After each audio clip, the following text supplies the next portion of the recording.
Living Well with Sauce هو البودكاست الأسبوعي كل شهر رمضان اللي بشي يقدم لكم أهم النصائح الطبية مع أحمد الفرحاوي.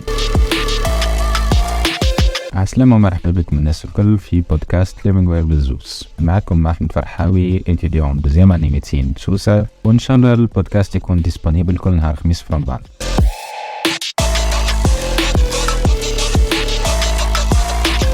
الناس تسأل على برشا حاجات في رمضان، اسك الصيام ينجم يأثر في صحتي، عندي أمراض مزمنة زعما تقلقني في الصيام ولا ما نصومش، وبرشا أسئلة آخرين. إن شاء الله في كل إبيزود من البودكاست هذا باش نحاول نجاوبكم على كل شيء.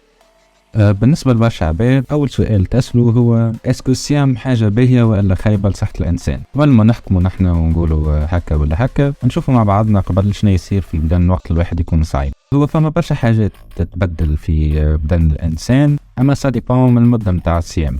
أول معلومة نذكرها إنه البدن يدخل في حالة الصيام بعد 8 سوايع من آخر وجبة يأكلها، معناها بعد 8 سوايع من آخر وجبة المعدة والمصارة تفرغ، دونك وقتها البدن يدخل في حالة الصيام. الحالة الطبيعية متاع الإنسان الجلوكوز اللي هو السكر عادي هو السورس متاع الإنرجية من البدن، نلقوه في الميسكل والكبدة. الجلوكوز هذا يجينا من الماكلة الحلوة والعجين الحلو اون جينيرال معي. وقت الواحد يكون صايم البدن باش يستهلك الستوك هذا، بعد ما يوفر الجلوكوز الموجود عندنا البدن يولي يدور على الشحم، الدهنيات اللي موجودين في البدن متاعنا كسورس ثاني متاع انرجي. الدهنيات هذه تجينا من الزيوت، من اللحم، من الحليب ومشتقاته، ومع الدهنيات هذه باش يجي شويه جلوكوز اخر من دي ميكانيزم اخرين من الكبده. وقت الواحد يوصل يصوم بريود كبيره من برشا ايام من برشا اسابيع، وقتها البدن يولي يدور على البروتين اللي هو اخر سورس متاع انرجي موجودين في البدن. الفاز هذه هي الديفينيسيون اكزاكت نتاع المجاعة، اللي هي فاز ماهيش صحية يسر على خاطر عندها انعكاسات خايبة على الصحة نتاع الإنسان، خاطر البروتين هذا باش يجي من الميسكل اللي يولي يتكل وينقص. هذاك علاش العباد اللي توصل للمجاعة وتقعد بريود كبيرة ما تاكلش بالمدة يولوا يضعف سواء من الميزان ولا حتى من الميسكل متاعهم اللي يبدأ ينقص. فيك انه صيام رمضان هو كان من الفجر للمغرب، معناها فما عندنا فرصة ان باش نجدوا هالستوك اللي حكينا عليه قبل متاع الجلوكوز اللي هو السكر العادي، وهكاك البدن يعمل كترانزيسيون صغيرة، معناها يبدل بين يستعمل الستوك متاع الجلوكوز والستوك متاع الدهنيات كسورس متاع طاقة للبدن. والبدن وقت يستعمل الدهنيات اللي حكينا عليها كسورس متاع انرجي، هذا الكل يساعد باش ينقص على الميزان، نحافظوا على الميسكل الموجود متاعنا، ووقت الصيام من بريود كبيرة انه ينقص من الكوليسترول الموجود في البدن متاعنا، وهذا كيف يعمل باش يطيح في الميزان، ويخلي البدن يتحكم معنا خير في السكر بالنسبة للعباد المرضى بالديابيت، وضغط الدم بالنسبة للعباد اللي عندهم ضغط الدم. باش نحاول نقربوا معنا الصورة اون جينيرال، كانوا البدن يعمل في ديتوكس، في عملية إزالة السموم الموجودة في البدن. بعد أيامات من الصيام فما زاد ديزرمون باش يطلعوا في الدم اللي هم اسمهم ديزاندورفين، اللي هم هرمونات السعادة، يخلوا الإنسان يحس روحه أحسن، خير بياسر، ريلاكسي أموره. هذا كل وقتاش لازم الماكلة متاعنا تكون إكيليبري.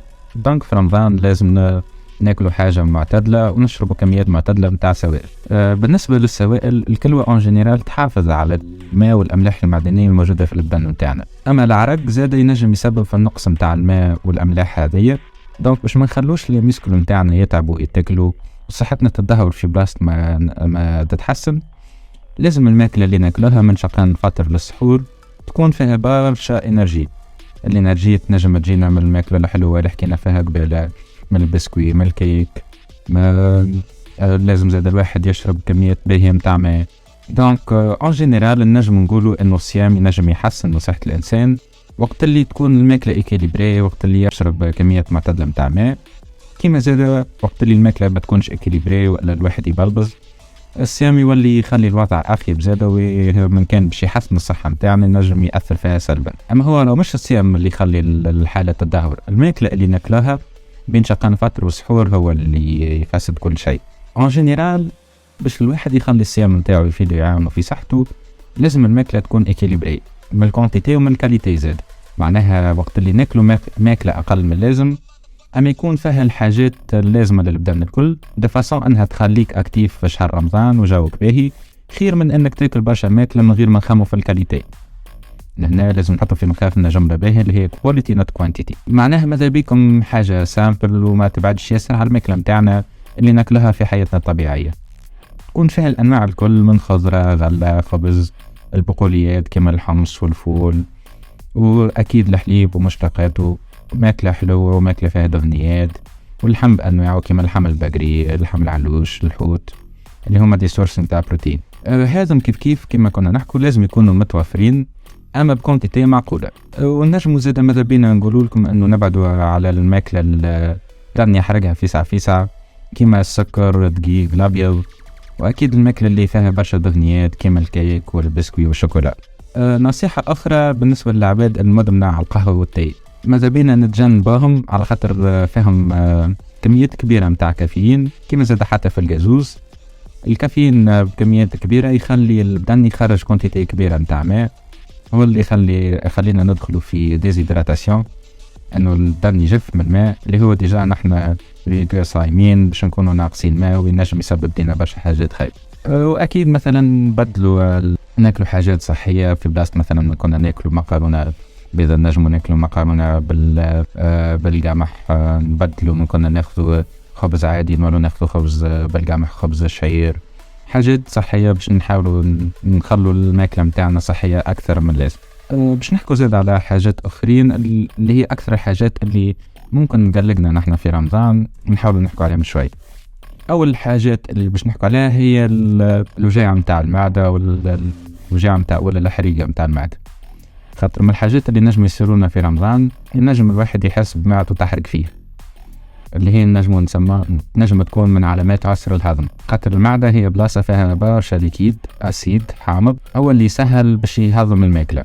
وقت الإنسان يكون صايم الحامض هذا باش ينقص باش المعدة ما تتهريش بالعربي. أما كي الواحد يخمم في الماكلة ولا يجوع ولا حتى تلقاه هذا يمشي في الطريق يشم ريحة ماكلة بنينة، المخ وحده يعطي أوردر للمعدة باش إنه تخرج تصنع أسيد أكثر، وهذاك علاش يجي الإحساس متاع الجاير والحريقة في المعدة. وتنجم تكون زادة مشكل القلق ياسر معنا في الصيام. بالنسبة للعباد اللي تاخذ الدواء متاع عسر الهضم كيما مضادات الحموضة اللي حكينا عليها قبالة ولا دواء اخرين، ديما الطبيب ينصحهم باش انهم يكملوا ياخذوا دواهم قبل السحور بار اكزومبل ويسيموا على الواحد. بالنسبة للعباد الاخرين ولا اون جينيرال باش الواحد ينقص من الاحساس هذايا، ماذا بيه يتجنب الزيوت المقلية والماكلة الحارة ياسر، خاطر نحن ناكلوا ماكلة حارة ياسر، ونبعدوا على الدخان بالنسبة للعباد اللي تتكيف، ونقصوا من الكافيين بالنسبة للعباد المدمنة على القهوة والتي. من الحاجات الأخرين نجم تخوفنا شوية في رمضان اللي هما بالنسبة للعباد المرضى بالسكر، إنه ينجموا ما يتحكموش في الديابيت نتاعهم في السكر نتاعهم، خاطر بالنسبة للعباد المريضة بالسكر وخاصة اللي يزرقوا في الأنسولين ننصحهم باش ما يسيموش على حسب الكام نتاعهم، خاطر أما خطر على صحتهم كما ياخذوش الدوز نتاع الأنسولين نتاعهم. بالنسبة للعباد اللي ياخذوا في دي كومبريمي كهو معنا ما يزرقوش الأنسولين ياخذوا كان في حرابش، يمشوا للطبيب متاعهم هو اللي يعطيهم تحاليل، وبعد على ضوء النتائج متاع التحاليل هذه الطبيب متاعك هو اللي يقول لك اسكو تنجم تصوم رمضان ولا لا. وإل شوفي قال لك راك تنجم تصوم رمضان أكيد باش يحاول يبدل لك الدواء وقتاش تاخذه الكونتيتي متاعك قداش، باش يحاول يسهل عليك رمضان ويخليك تعيش رمضان كيف أي عبد آخر. أما في نفس الوقت لازم الواحد يحافظ ويشوف السكر متاعه ديما في كل وقت. إذا كان حسيت بروحك دايخ، حسيت بروحك سادة داخل بعضك، تعرق أكثر من اللازم، هذا مرة من الأعراض متاع أن واحد طاح ليه السكر، وخاصة بالنسبة للديابيتيك ديريكت عادي لازم تفطر وتاخد حاجة حلوة باش ترجع السكر متاعك الفالور نورمال. دونك بالنسبة للعباد المرضى بالسكر يتناقشوا مع الطبيب متاعهم حسب الكام متاعهم، والطبيب هو الوحيد اللي نجم يقول لهم كان ينجم يصيموا رمضان وإلا لا. من الحاجات الأخرين اللي تقلقنا في الصيام في رمضان هي وجاعة الرأس. فما برشا عباد تجيهم وجاعة راس قوية في رمضان، والوجاعة هذه تنجم تكون جاية من برشا أسباب كيما ديزيدراتاسيون، إنه الواحد ما يشربش ياسر ماء، وإلا الجوع، ولا جيست إنه حتى من نقص الراحة ولا النوم، حتى من الآخر اللي طايحين مو كيما المدمنين على الكافيين والنيكوتين. لأننا ننصحوا باش الوجبة متاع اللي ناكلها بين شقان الفطر والسحور تكون متكاملة كيما حكينا فيها قبالة، وعادي نجم حتى ياخذ باراسيتامول بار اكزومبل كدويات ناخذ فيها على وجاعة الراس، ادول، دوليبران، حاجات كيما كيف السحور باش ينقص شوية من وجاعة الراس كنجو. بالنسبة للعباد اللي عندها تاريخ مع الميغرين وإلا تاخد في دوايات على وجاعة الرأس وتتبع في الطبيب، كالعادة نجم نعاود نقولها، الطبيب هو الوحيد اللي نجم يقول لك كانت نجم تصوم رمضان ولا لا. حاجة أخرى نخافوا منها في رمضان اللي هي كي حكينا على قبالة ديزيدراتاسيون، أن الواحد ينقص ليه كمية الماء الموجودة في البدن، اللي هي الماء الموجود في البدن متاعنا نخسروه في البول متاعنا، في العرق ولا حتى في التنفس. الكونتيتي بتاع الماء اللي نخسروها تتبدل حسب الطقس، حسب كل واحد قداه يشرب، شنو الاكتيفيتي اللي يعملها، معناها مش كي واحد يترانا، مش كي واحد قاعد نهار كامل ولا جيست يتمشى كهو. واكيد الكاباسيتي نتاع الكلاوي اللي باش يستحفظوا لنا على الماء والاملاح المعدنيه الموجوده في البدن. دونك الاختار هذا يكون اكثر عباد معناها نخافوا منهم مع الديزيدراتاسيون هما العباد الكبار ولا العباد اللي ياخذوا في الدواء. كالعاده كما قلنا كل واحد والكام تاعو، وزيدوا خذوا لافي نتاع الطبيب نتاعكم قبل رمضان بالنسبه للعباد اللي تتبع على الامراض نتاع الكلاوي والمجاري البوليه. ثم حاجه اخرى زادت تصير لبرشا عباد، مش لبرشا عباد اما تصير زاد حتى في الصيام، اللي هي الكونستيباسيون، الامساك. خاطر الامساك ينجم يعمل مشكله لبرشا عباد في الصيام. الامساك هذا يجي نتيجه قله الكونتيتي نتاع الماء اللي نشربها، والا الماكله نتاعنا اللي نلقاها ناقصه الياف، اللي نلقاها سبيشالي في الخضره والغله. دونك الواحد لازم يشرب كونتيتي كافيه نتاع ماء وياكل برشا خضره وغله، خاطر هذم هما اكثر حاجات نلقوا فيهم الياف اللي يعاونوا في الهضم ويسهلوا العمليه للمعده. بالنسبه للعباد اللي عندها امراض عندها علاقه بالهضم ولا بالمعده اون جينيرال، ياخذوا دواياتهم كيما لي لاكساتيف اللي باش يحسنوا وتنقص عليهم الكونستيباسيون.